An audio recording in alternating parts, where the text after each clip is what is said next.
Você é egoísta? Você vive entre pessoas egoístas? Egoísmo é um ponto que causa muitas dúvidas, traz muitos pontos para análise. Vamos falar um pouco mais sobre isso. Eu sou Fabiana Ratti, psicóloga e psicanalista. Venha tomar café com Freud e Lacan, aprender conceitos de Freud e de Lacan de forma acessível. Se você é novo no canal, inscreva-se e vamos falar sobre o egoísmo. 3 pontos, vamos lá. Um ponto, primeiro, assim, básico é: quem não é egoísta na infância? Vamos pensar, não é? Qual é a criança que... Vamos dividir o bolo. A criança vai pegar o menor pedaço, não é assim? Então, o quanto muitas crianças, a maioria, não é? Pega o maior pedaço, o melhor brinquedo, o melhor lugar para sentar. E tem um lado que, se ela não fizer isso, alguma coisa também pode estar acontecendo, porque, sabe, assim, de não pegar, de não se defender, mesmo essa discussão de alguns se deixam apanhar ali, não estão conseguindo, sabe, assim, se posicionar, fazer. Então, assim, tem um primeiro e básico, assim, então, assim, o ponto 1 ali é do quanto o ser humano vai surgindo ali, vai nascendo e ele vai precisando se defender, vai conhecendo o mundo e ele vê o mundo a partir de si, do seu próprio ego, e precisa de alguma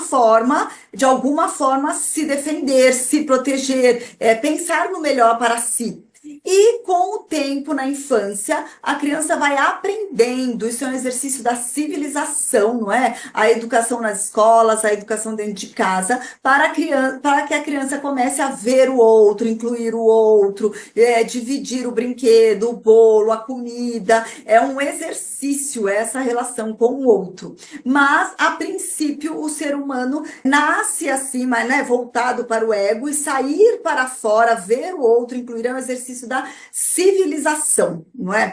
O segundo ponto é assim: Freud, ele fez, né, assim, né, falou sobre as pulsões e trouxe a ideia de que as mulheres estavam sofrendo muito por não ter acesso, assim, à sua sexualidade, à sua vida, a prazeres, a realizações. E porque ele trabalhou prioritariamente com as mulheres internadas ali, com dificuldades e tal.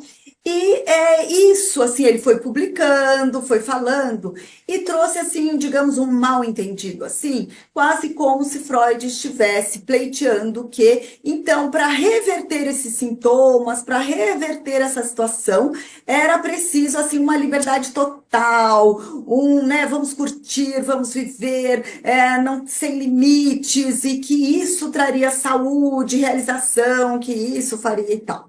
Mas não foi isso que Freud disse. Tem um clássico texto, Mal-Estar na Civilização, em que Freud fala o quanto para viver em civilização, nós, os humanos, são bem diferentes dos animaizinhos. E para viver junto, coabitar ali em civilização, nós precisamos ter regras, leis para isso, a lei Magma, para isso, a Carta Magma, né? Assim, leis de condomínio, de direção, de trânsito, de escolas, de instituições, elas são fundamentais para que, não é assim, na Inglaterra, quando foi criada a legislação e tal, baixou muito a violência, essa coisa de, não é assim, os vikings, sei lá, né, assim, os povos irem chegando, dizimam a população, se instalam no local, pegam o rio da pessoa, pegam tudo ali e tudo bem, não é? Não, isso parou de acontecer, existem leis, existem regras assim, existem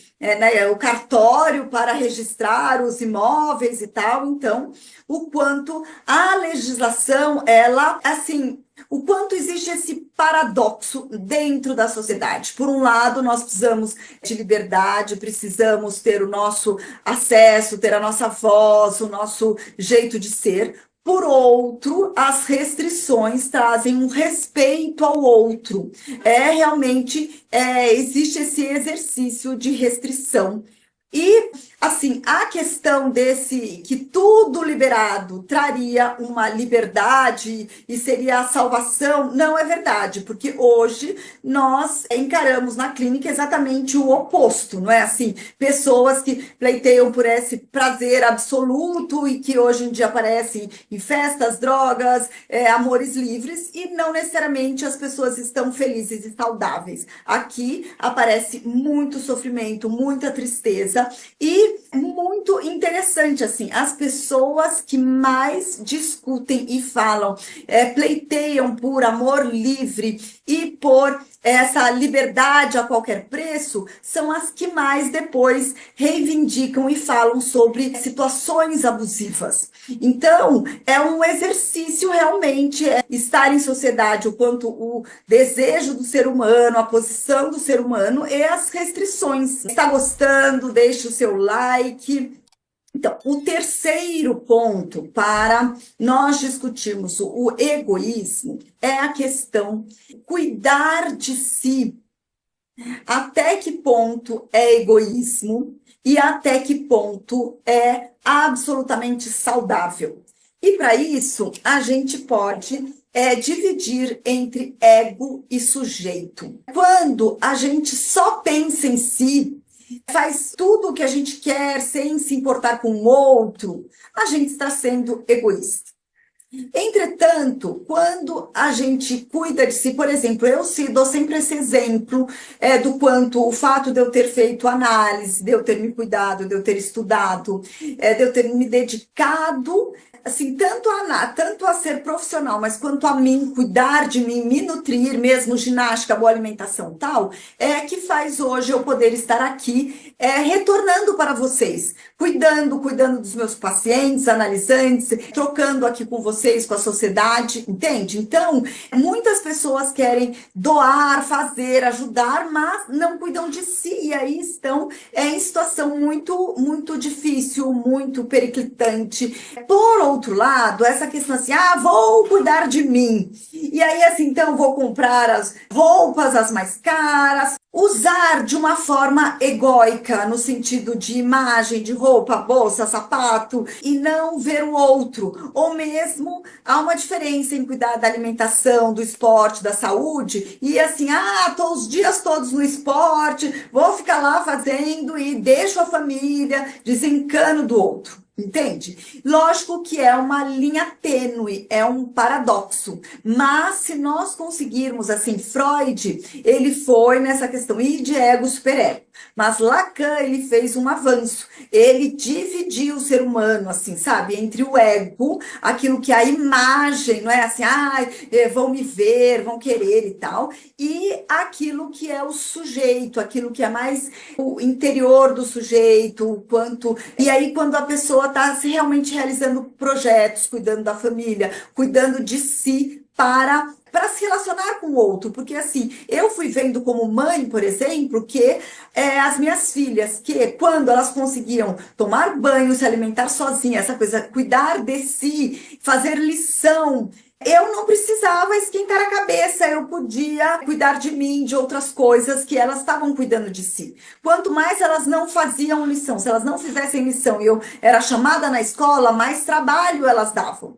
A mesma coisa o adulto. Se o adulto fica lá, fuma, não faz esporte, não se alimenta bem, eu tenho direito porque é minha vida, entretanto, vai chegar um momento em que outro vai ter que cuidar dessa pessoa, que seja em hospital, que seja ali dentro de casa. Então, isso sim é um egoísmo. Se a gente for, e o nome próprio diz assim, né? O próprio nome diz ego, egóico, egoísmo. Se a gente for pela via do ego, da imagem, de satisfações imediatas, a gente vai estar só nutrindo o ego. E o ego não cuida do outro, aí o outro que vai ter que se responsabilizar pela irresponsabilidade do ego.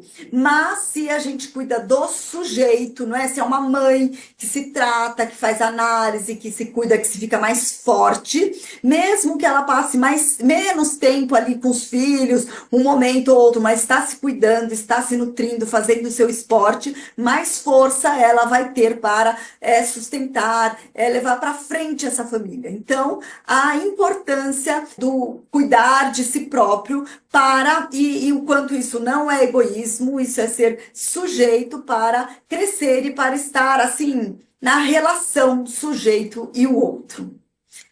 Próximo vídeo, aguardo vocês, sigam o canal. Até lá!